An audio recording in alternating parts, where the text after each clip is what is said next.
Normal is a funny word. Totally subjective, but it's something I'm hearing all the time right now as we start to dream of when things go back to normal.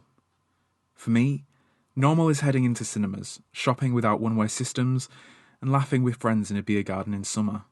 But I'm not blind to the reality that this likely won't be the case for some time. For the last 3 months, we've reinvented what normal means.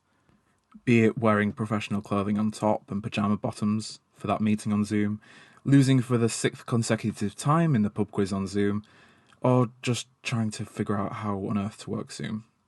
But with all this adjustment, I've found an opportunity to breathe and pause. Pre-lockdown, I've been desperate for an opportunity to stop.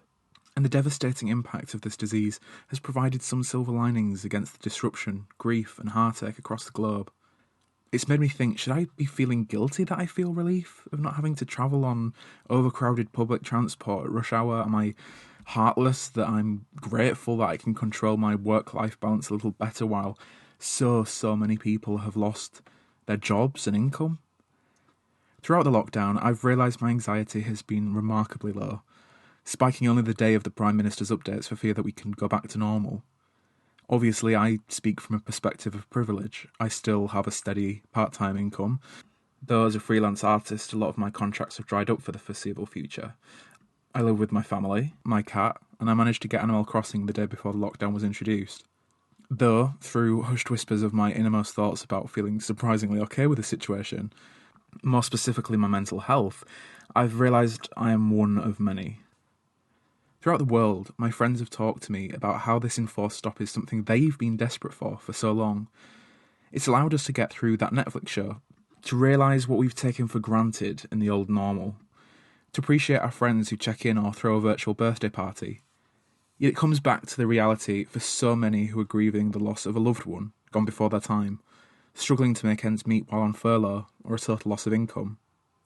Can we really be grateful for a new normal when it's also so cruel? Is it worth cleaner air and clearer seas when mass graves are also being dug?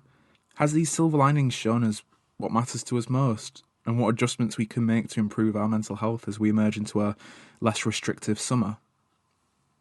Personally, I believe it's absolutely right to celebrate feeling better in and amongst the chaos. Guilt is a totally normal and human emotion, but one which shouldn't lessen your personal growth and joy in how the world has improved in some ways. I believe this is an opportunity for us to explore what we miss, what we shouldn't be bringing back into our lives, and how we can shift the status quo to work for everyone.